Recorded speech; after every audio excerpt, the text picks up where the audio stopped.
ગુજરાતમાં માત્ર મજૂરો, ગીગ વર્કરો અને ડ્રાઈવરો જ પેદા થશે.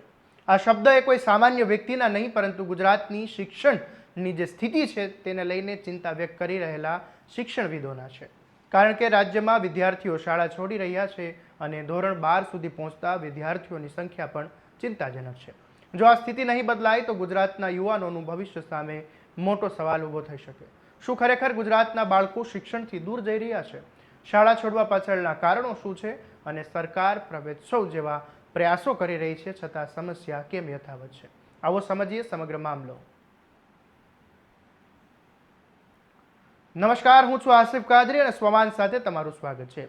હાલમાં જાહેર થયેલા UDI AC+ના 2026ના આંકડાઓએ ગુજરાતની શિક્ષણ વ્યવસ્થાને લઈને અનેક સવાલો ઊભા કર્યા છે.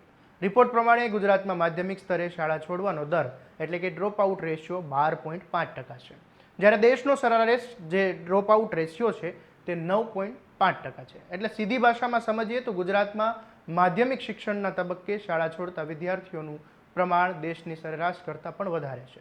પરંતુ ચિંતા માત્ર ડ્રોપ આઉટના આંકડાથી નથી. રિપોર્ટમાં એક આંકડો સામે આવ્યો છે જે ખરેખર વિચારવા મજબૂર કરે છે. ગુજરાતમાં ધોરણ 12 સુધી વિદ્યાર્થીઓને શિક્ષણમાં જાળવી રાખવાનો દર આશરે 54.5% છે. એટલે કે જો ધોરણ 1માં 100 બાળકો શાળામાં દાખલ થાય તો તેમાંથી આશરે 55 જેટલા બાળકો ધોરણ 12 સુધી પહોંચે છે. હવે અહીં એક વાત સ્પષ્ટ કરવી જરૂરી છે કે ધોરણ 12 સુધી ન પહોંચેલા તમામ વિદ્યાર્થીઓએ ભણતર છોડી દીધું એવું સીધું ન કહી શકાય. કેટલાક વિદ્યાર્થીઓએ ડિપ્લોમા, વ્યવસાયિક અભ્યાસક્રમ અથવા તો અન્ય શિક્ષણ વ્યવસ્થામાં જતા રહ્યા હોય એવું પણ બની શકે. પરંતુ તેમ છતાં આ આંકડો ગુજરાતની શાળા અને શિક્ષણ વ્યવસ્થામાં રહેલા પડકારો તરફ ચોક્કસથી ઇશારો કરે છે. શિક્ષણવિદોનું કહેવું છે કે આ સ્થિતિ પાછળ માત્ર એક કારણ જવાબદાર નથી. આર્થિક સ્થિતિ, પરિવારની જવાબદારી, ખાનગી શાળાની વધતી ફી, ગામડાઓમાં શાળાની સુવિધાનો અભાવ, શાળાનું અંતર અને રોજગાર તરફ વહેલી ઉંમરે વળતા વિદ્યાર્થીઓ છે. આ તમામ કારણો મળીને ડ્રોપ આઉટ વધારી રહ્યા છે. ખાસ કરીને ગરીબ અને મધ્યમ વર્ગીય પરિવારો માટે બાળકનું શિક્ષણ ચાલુ રાખવું હંમેશા સરળ નથી. ઘણા પરિવારોમાં એવી સ્થિતિ જોવા મળે છે કે બાળક ધોરણ 8માં, ધોરણ 10માં કે ધોરણ 12 સુધી પહોંચે ત્યાં સુધી પરિવારની આર્થિક જરૂરિયાત વધી જાય છે અને ત્યારબાદ બાળક અભ્યાસ કરતાં કમાણી તરફ વળી જાય છે. કોઈ ખેતરમાં કામ કરવા લાગે, કોઈ પરિવારના ધંધામાં જોડાય તો કોઈ નાની મોટી નોકરી કરવા લાગે છે. આ સમસ્યા એ માત્ર ગ્રામ્ય ગુજરાત પૂરતી સીમિત નથી. શહેરોમાં પણ ખાનગી શાળાની ફી અનેક પરિવારો માટે મોટો પડકાર બની રહી છે. ફી ન ભરી શકવાના કારણે વિદ્યાર્થીઓનું શિક્ષણ અટકવાના કિસ્સાઓ પણ સામે આવે છે. બીજી તરફ સરકારી શાળાઓની સ્થિતિ પણ દરેક જગ્યાએ એક સરખી નથી. ક્યાંક પૂરતા શિક્ષકો નથી, ક્યાંક વર્ગખંડની અછત છે, તો ક્યાંક શાળા ઘરથી ખૂબ જ દૂર હોવાથી ખાસ કરીને દીકરીઓનું શિક્ષણ અટકી જાય છે. ગ્રામ્ય અને આદિવાસી વિસ્તારમાં આ સમસ્યા વધુ ગંભીર બની શકે છે. માધ્યમિક શાળાના ગામથી દૂર હોય તો કિશોર વયના વિદ્યાર્થીઓ માટે રોજ શાળાએ જવું પણ મુશ્કેલ બને છે. ખાસ કરીને દીકરીઓ માટે સુરક્ષા, પરિવહન અને પરિવારની માનસિકતા જેવા મુદ્દાઓ પણ શિક્ષણ વચ્ચે અવરોધ બની શકે છે. શિક્ષણવિદોનું કહેવું છે કે ગુજરાતમાં દીકરીઓના ડ્રોપઆઉટને પણ ગંભીરતાથી જોવાની જરૂર છે, કારણ કે એક દીકરીનું શિક્ષણ અટકે ત્યારે માત્ર એક વિદ્યાર્થીનું ભણતર નથી અટકતું, પરંતુ સમગ્ર પરિવારના ભવિષ્ય પર તેની અસર પડી શકે છે. હવે વાત કરીએ સરકારના પ્રયાસોની. સરકાર દ્વારા પ્રવેશોત્સવ જેવા કાર્યક્રમો યોજવામાં આવે છે. બાળકોને શાળામાં પ્રવેશ આપવા માટે અભિયાન ચલાવવામાં આવે છે. પરંતુ શિક્ષણવિદોનો સવાલ છે કે માત્ર બાળકને શાળામાં દાખલ કરવાથી કામ પૂરું થતું નથી. બાળક શાળામાં ટકી રહે, નિયમિત આવે અને ધોરણ 12 સુધી શિક્ષણ પૂર્ણ કરે તે વધુ મહત્વનું છે. જો બાળક ધોરણ 5 સુધી જ ભણે અને પછી શાળા છોડી દે તો પ્રવેશોત્સવનો હેતુ અધૂરો રહી જાય છે. સાથે જ શિક્ષક અને વિદ્યાર્થીઓનો રેશિયો પણ ગુજરાત માટે ચિંતાનો મુદ્દો છે. ગુજરાતમાં વિદ્યાર્થીઓ શિક્ષકોનો રેશિયો પણ આશરે 29 છે. એટલે કે જ્યારે દેશની સરેરાશ રેશિયો 24 છે, ગુજરાતમાં સરેરાશ એક શિક્ષક પાછળ 29 વિદ્યાર્થીઓ છે, જ્યારે રાષ્ટ્રીય સ્તરે એક શિક્ષક પાછળ 24 વિદ્યાર્થીઓ છે. બીજી તરફ કેટલીક બાબતોમાં ગુજરાતની સ્થિતિ સારી પણ છે.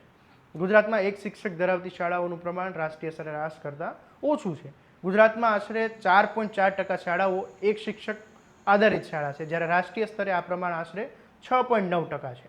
ડિજિટલ સુવિધાની વાત કરીએ તો ગુજરાતની કેટલીક શાળાઓમાં ઇન્ટરનેટોની સુવિધા પણ રાષ્ટ્રીય સરેરાશ કરતાં વધુ સારી છે. પરંતુ સ્માર્ટ ક્લાસરૂમ છે એની વાત કરીએ તો રાજ્યની આશરે 28.7% શાળાઓમાં કાર્યરત સ્માર્ટ ક્લાસરૂમ હોવાનું રિપોર્ટમાં દર્શાવવામાં આવ્યું છે.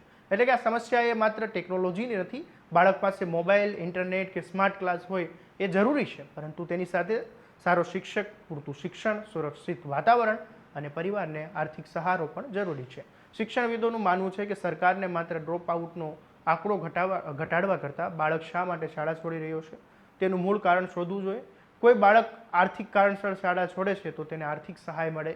કોઈ દીકરીને પરિવહનની સમસ્યાના કારણે શાળા છોડે છે તો તેના માટે સુરક્ષિત પરિવહનની પણ વ્યવસ્થા થાય. કોઈ વિસ્તારમાં શિક્ષકોની અછત હોય તો ત્યાં કાયમી શિક્ષકો મૂકવામાં આવે અને જ્યાં શાળાનું અંતર સમસ્યા છે ત્યાં નજીકમાં શિક્ષણની વ્યવસ્થા ઊભી કરવામાં આવે. કારણ કે દરેક બાળક માટે એક જ ઉકેલ કામ કરી શકે નહીં. અહીં વધુ એક મહત્વનો મુદ્દો એ પણ છે કે સરકારી શાળાઓમાં મધ્યાહન ભોજન પણ અનેક ગરીબ પરિવારો માટે એક મહત્વનું છે. કેટલાક વિસ્તારોમાં બાળકોને શાળાએ મોકલવા પાછળ ભોજન પણ એક જ કારણ છે. તેવી આવી યોજનાઓ માત્ર કલ્યાણકારી યોજના નહીં પરંતુ શિક્ષણ વ્યવસ્થાનો જ એક ભાગ છે. જો સરકારી શાળાઓ નબળી પડશે અને ખાનગી શિક્ષણ મોંઘું બનશે તો સૌથી વધુ અસર ગરીબ પરિવારના બાળકો પર પડશે અને પછી જ બાળકો શિક્ષણની જગ્યાએ વહેલી ઉંમરે રોજગાર શોધવા મજબૂર થશે. એટલે શિક્ષણવિદોની શરૂઆતમાં કહેવાયેલી વાતને માત્ર એક કડક નિવેદન તરીકે જોવાના બદલે તેના પાછળ છુપાયેલી ચિંતાને સમજવાની પણ જરૂર છે. જો બાળકને ગુણવત્તાયુક્ત શિક્ષણ નહીં મળે તો જો તેઓ ધોરણ 12 સુધી નહીં પહોંચે અને જો કૌશલ્ય આધારિત શિક્ષણ પણ મજબૂત નહીં બને તો આવતીકાલે ગુજરાતમાં ઉચ્ચ કૌશલ્ય ધરાવતા યુવાનોની અછત સર્જાશે. ગુજરાત ઉદ્યોગ અને વેપાર માટે જાણીતું રાજ્ય છે. અહીં મોટા ઉદ્યોગો છે, કંપનીઓ છે, રોજગારની તકો પણ છે, પરંતુ આવતીકાલે યુવાનો પાસે આ તકનો લાભ જ ત્યારે નહીં લઈ શકે જ્યારે તેમની પાસે યોગ્ય શિક્ષણ નહીં હોય, યોગ્ય સ્કિલ નહીં હોય, કૌશલ્ય નહીં હોય. નહીંતર એક તરફ ઉચ્ચ કૌશલ્યવાળી નોકરીઓ માટે બહારના લોકો આવશે અને બીજી તરફ સ્થાનિક યુવાનો ઓછા પગારના કામ સુધી મર્યાદિત રહી શકે છે. આથી સવાલ એ માત્ર કેટલા બાળકો શાળામાં દાખલ થયા છે એવો નથી. સવાલ એ છે કે કેટલા બાળકો શાળામાં ટક્યા. સવાલ એ પણ છે કે કેટલા બાળકો ધોરણ 12 સુધી પહોંચ્યા અને સૌથી મોટો સવાલ એ છે કે શું ગુજરાતના દરેક બાળકને ગુણવત્તાયુક્ત શિક્ષણ મેળવવાની સમાન તક મળી રહી છે. સરકાર પાસે આ આંકડાઓ છે, શિક્ષણ વિભાગ પાસે તેનો ડેટા છે અને હવે સમાજ સામે પણ સવાલ છે કારણ કે શિક્ષણ એ માત્ર સરકારની જવાબદારી નથી. પરિવાર, શાળા, સમાજ અને સરકાર ચારેયની સંયુક્ત જવાબદારી છે.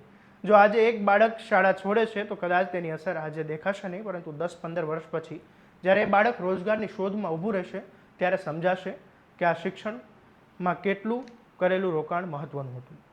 હવે જોવાનું એ રહેશે કે ગુજરાત સરકાર UDIACના પ્લસના જે રિપોર્ટ છે તેના આંકડાઓ છે તેને માત્ર એક રિપોર્ટ તરીકે લે છે કે પછી તેની પાછળના કારણો શોધીને જમીની સ્તરે શિક્ષણ વ્યવસ્થામાં મોટો ફેરફાર કરે છે. કારણ કે ગુજરાતનું ભવિષ્ય માત્ર રસ્તા, ઉદ્યોગો, ઇમારતો પરંતુ પૂરતું કે શાળા પૂરતું વર્ગખંડોમાં બેઠેલા બાળકોના શિક્ષણથી નક્કી નથી થતું. તમારું આ મામલે શું માનવું છે?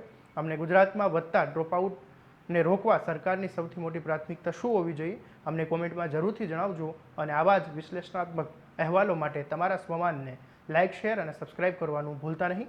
નમસ્કાર.